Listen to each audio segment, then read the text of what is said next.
Hey, how's everybody doing out there? Just gonna do a little bit more cooking for you today, like I always do.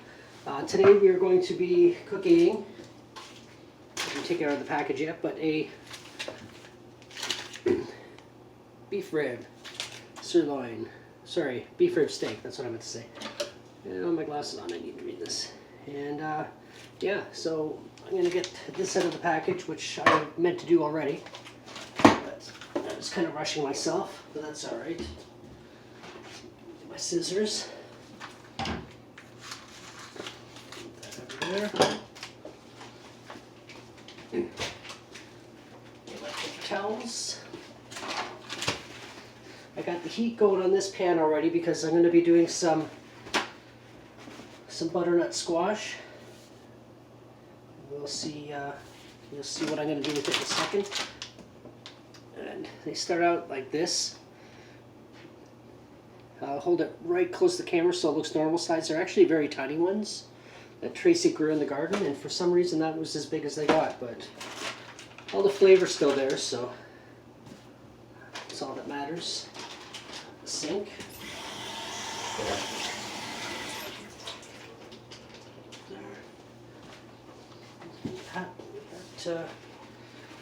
Have that down a bit. Got some potatoes started. I'm going to get the heat back on those.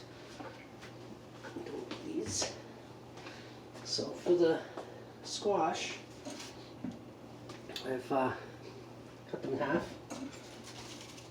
Some butter in the pan.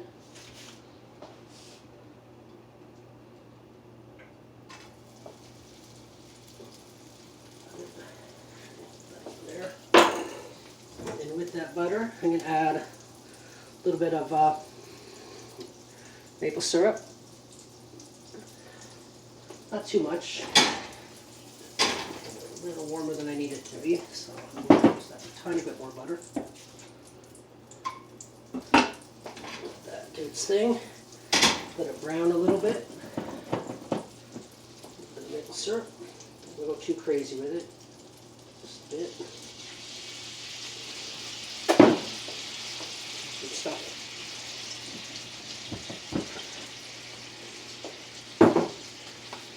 Okay. Alright, let's brown up these. And I'm going to pop these in face down just like that. And pop this pan on top just for a second.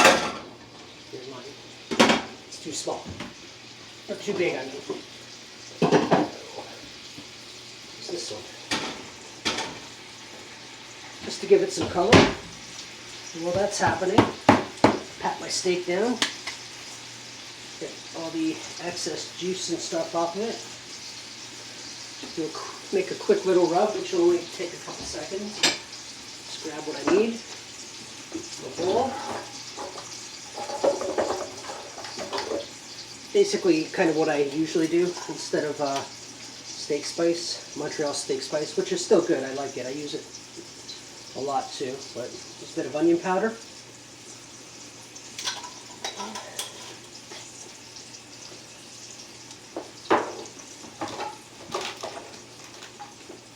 A little bit of garlic powder.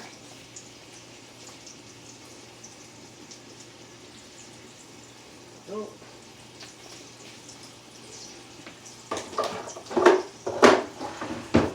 A little bit of salt and pepper.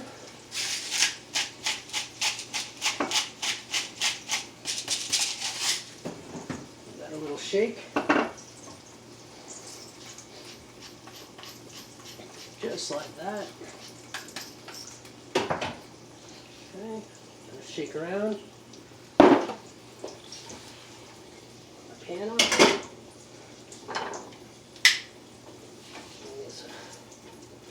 Give it a few more seconds.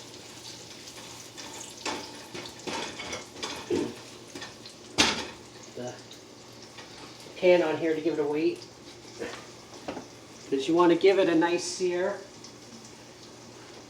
She was making fun of me earlier because I was saying I want to put a nice sear on these, and she was teasing me. She said, why does everything have to have a nice sear on it? Because it sounds cool when you say it, that's why.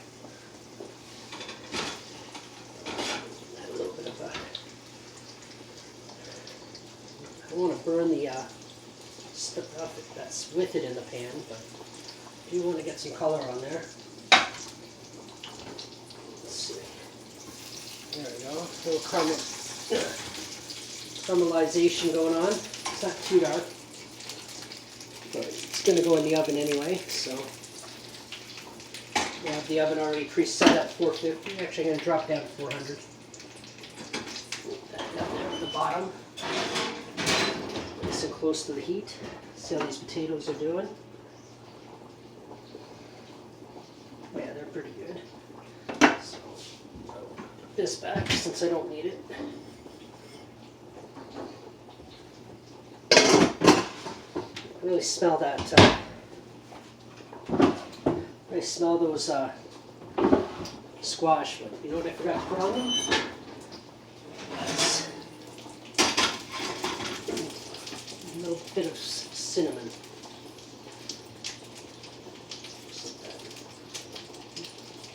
A little bit much. Spread that around.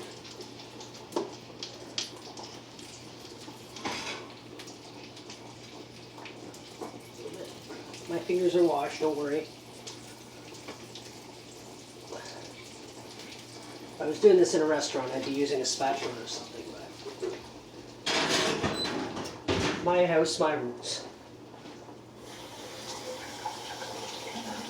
Okay, now let's get this pan over here on the heat.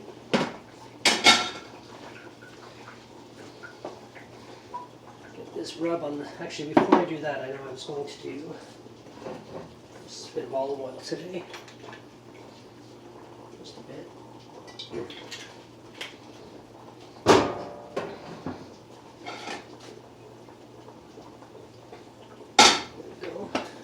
Out of the way. Go there.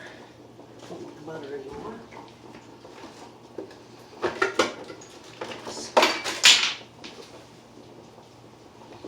I'm okay.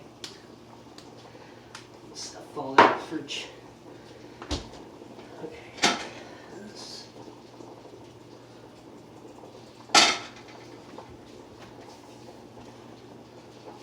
And I got my garlic, and another. I forgot to open up my prop beer. It's the one I was drinking for the video. But cheers.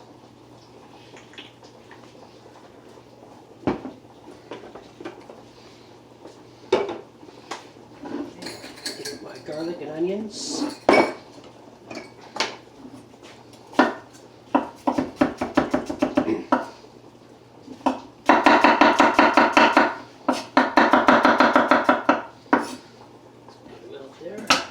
These guys can probably come off the heat. Oh yeah, they're done. So pop them over here for now.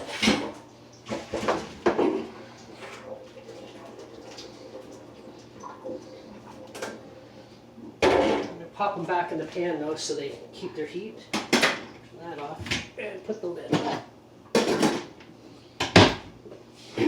Just put that right there. That's heating up nicely. It's got some garlic pre-peeled from before. This to be washed. Oh, excuse me. Alright, let's crush up some garlic here. Let's get this just for a second. Crush up a bit of garlic.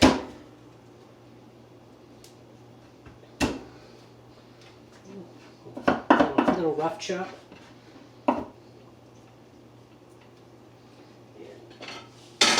There, get my onions going, ready. There we go, nice sizzle. Garlic in there with it. There. And a little spin. And a little sip. Times 2. Alright. While that's happening, get my seasoning on the steak.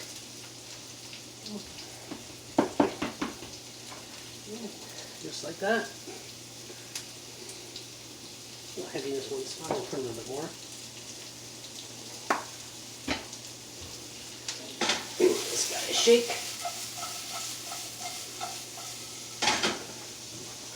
wash it off.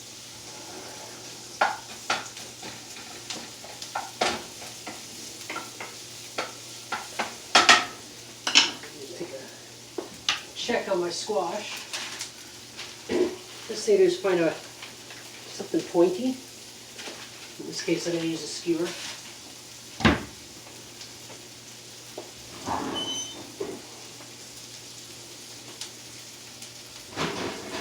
And do the same thing with potatoes too. You just want to push it in and just see how hard it is, how firm it is to go in. So that's pretty tough right now. So that's going to go in for a couple more minutes. So you see it. It's all how much resistance is in the pan, but that's how they're looking right now for like squash. I'm going to save this for when I check it again in a few minutes. Give this a little bit of a toss. Oh, I kept my glasses on the whole time. So now we at 11 minutes. That's not bad. All right.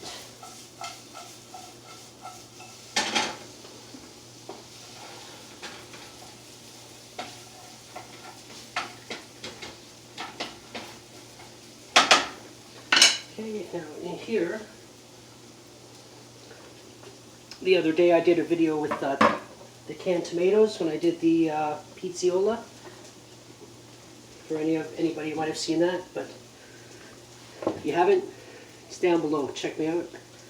But what I got in here is I drained the canned tomatoes to use the tomatoes, and then I saved it, and then I added some beef broth. It's not the prettiest color, but it tastes good. It's got like all that tomato juice and stuff in there. So, and I'm going to use that in place of red wine to deglaze my plate, or to glaze my pan rather. I will give it a little stir. Drop it in. There wasn't a lot of seasoning in here, or there was no seasoning in here, so I'm just basically adding it just more for flavor. But if you're using seasoning, you had like all that fond and all the stuff in the bottom of the pan stuck there. When you deglaze it, it releases all that into a nice like a kind of like a little stock that you would cook in, and it's tasty. I'm gonna let that reduce for a second, and then I'm going to pop the steak in there.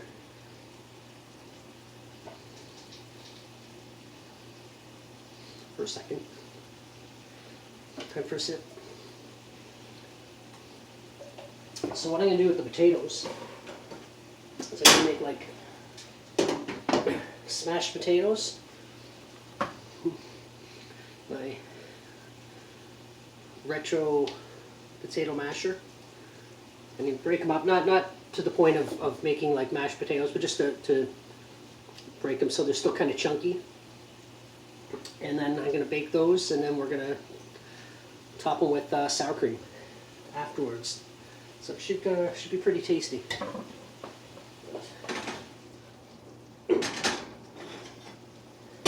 I know people are probably looking at this, oh, you did it in a weird order, you didn't do the steak first, and you're right. Because that's what I should have done, but I wasn't really thinking about what I was doing. I was going to use two pans and do it a different way, but then I realized I used the pan for the squash, and which kind of changed the way I'm doing this, kind of as it happens. But still going to come out good, and I'm fine with that. And that's the problem when you don't edit; you just do it start to finish. All your fuck ups and everything is right there for the world to see, and you can't deny them. But I'm okay with that because I'm human, and not everything I do is going to be perfect. Yeah, that's reduced pretty good. So add a little bit more heat. This is a pretty thick steak actually, so there might be a little cut in here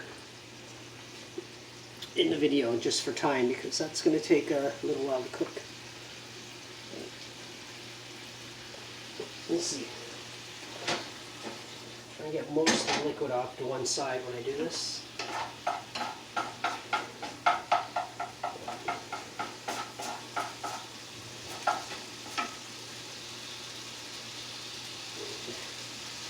And there we go.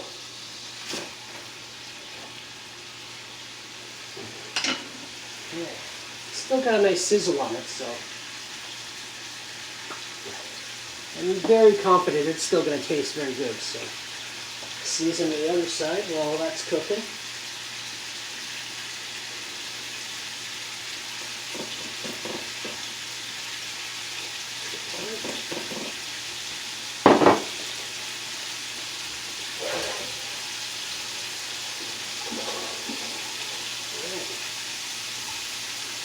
Hear that sizzle?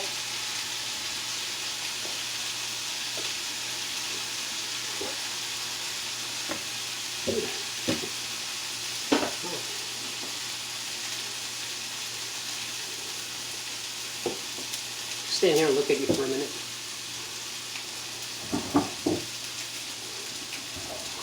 And play with the puppet.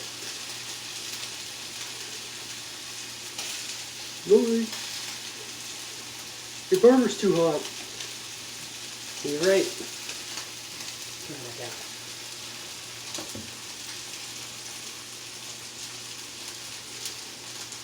Not on camera. Okay. See how this is looking on the other side real quick. Oh yeah, we got some color there. There we go.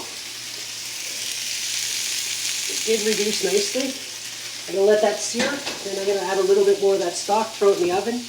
Probably hit pause on this, but it shouldn't make any difference in the world to you.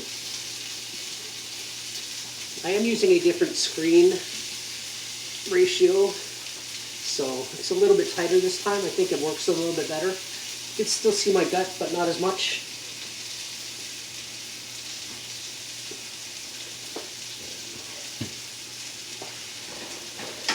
My onions stir.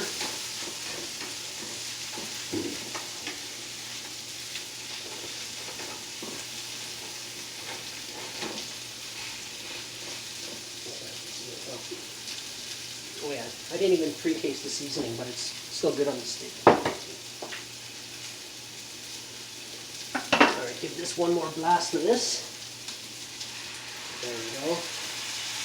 Get on that side. Let that sizzle. See what we're working with right now.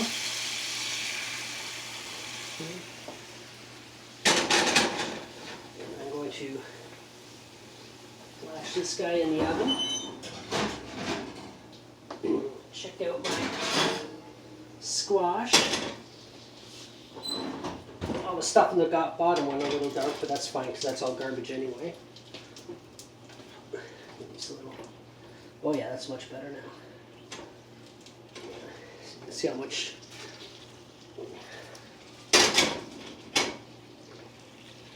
So much more easily it goes in now that it's cooked. Very little resistance, so these are pretty much done. I'll give them a couple more minutes, but they're basically good to go. So while my steak's doing what my steak is doing, I will give these a little bit of a mash. I need to turn. Do I need this on anymore? I'll keep it on low heat just in case. I don't think I need it, but a little bit of salt in there. Pepper. Keep it simple. And there it is. Crush them down a little bit. So they're not mashed potatoes, so I don't want to crush it right down to nothing. But just break it up a little bit.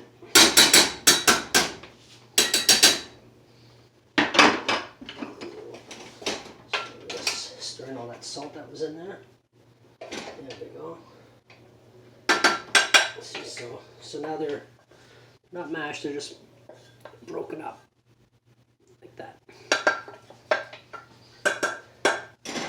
Well, it's so quiet in here with nothing when everything's in the oven. I'll hit a quick pause on this, and I will see you in 2 seconds, or 0 seconds in your time. Help. Help. He hits me when we're alone. Oh no, he's coming back. He's coming back. He's coming back. Get out of here. What's wrong with you? Jesus. Don't listen to him. He's an idiot. Anyway, I know that was a stupid joke. It's a bit of a time waster. But this guy should be, oops, that, closer to being ready.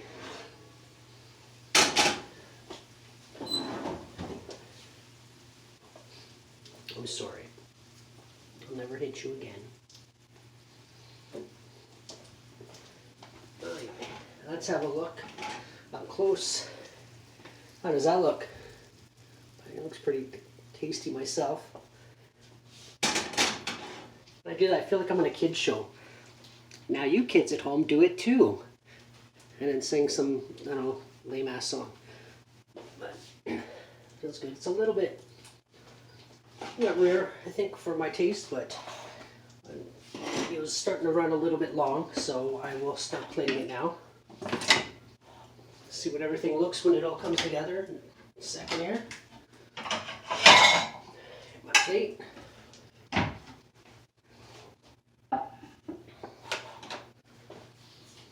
I'm gonna grab my steak.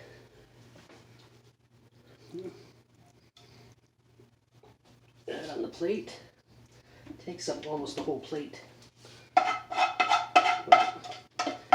Ribeyes are pretty big.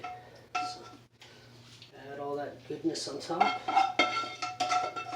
And then just a quick flash on the heat. There's a lot of stuff going on in there that I don't want to waste. Get one of my squash on here. It's still pretty hot, so I'll put it back.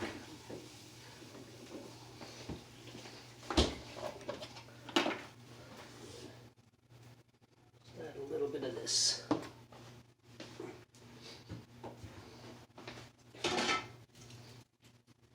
Shake. Turn this on broil really quick.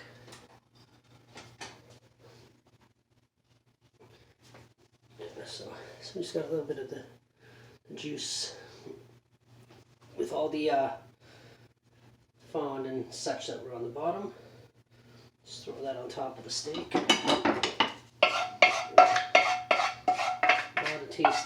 lot of tasty pieces in here. So now what I'm going to do is I'm going to give that a quick wipe.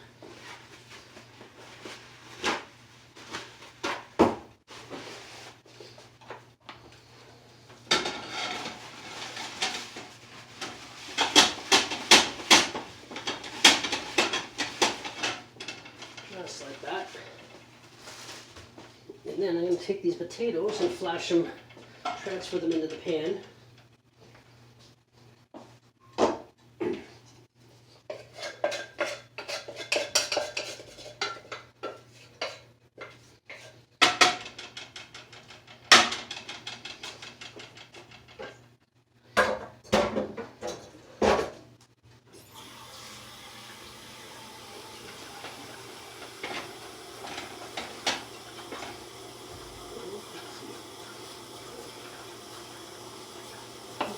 A little bit more salt, I think.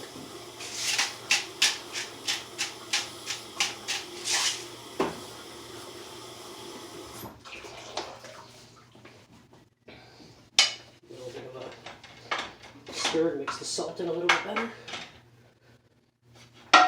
Just flash this just to give it some color. While it's happening, I'll put a couple things away.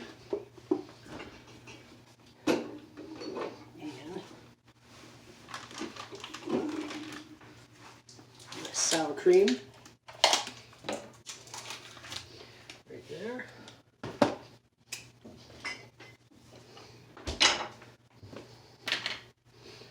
How are we running on time here? Oh, actually only 25 minutes. not bad.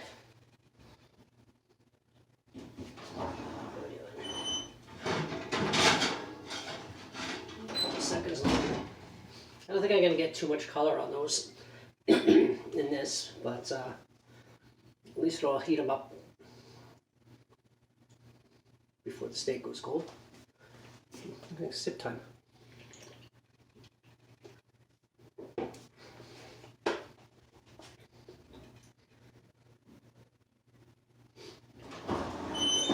Let's see. Yeah, not a lot of color, but the heat's, there's some heat on there. You can see the steam, but anyway, that's my smashed potatoes there. And I will scoop a bit out right there on the plate. There.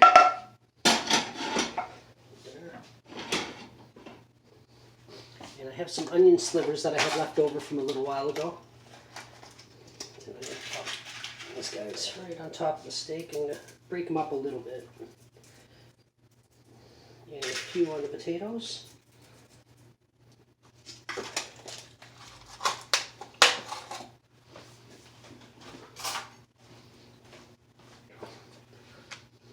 A little bit of sour cream on those potatoes.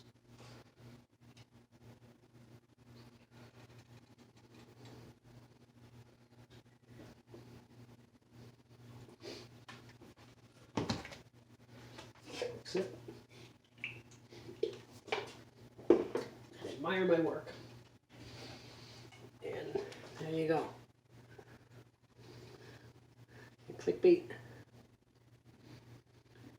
And so yeah, there's the ribeye, smashed potatoes, butternut squash. That was like I said, this was just weird that it grew so small. Whereas like Tracy grows her zucchinis and they're like the size of 2 footballs for some weird reason. Okay, not that big, but they're huge. And they grow in monument portion. There's like a zillion of them. She grows them, but we manage to use them. We come up with different things. But you can do that with a regular size one, or even just cut it into pieces and do the exact same thing. So, but give it a quick taste. Use a adult size fork.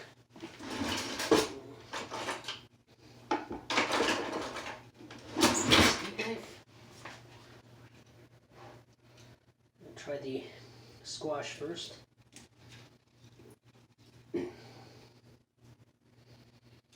It's coming out there nice. It's very hot.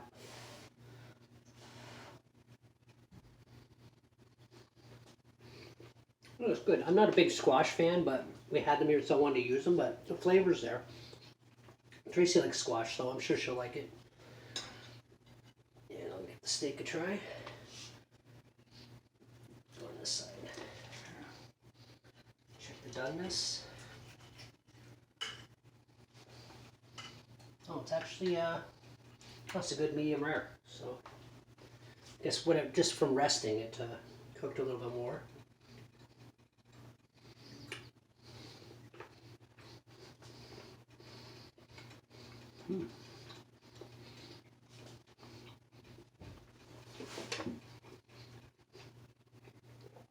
Smaller bites next time.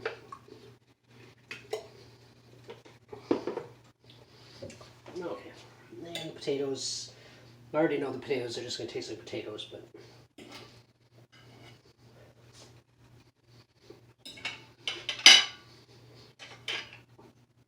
yeah, no, the potatoes are what you expect. It's potatoes with salt and pepper. But anyway, oops, that was again, that's Cooking at Home with Jack Ackman.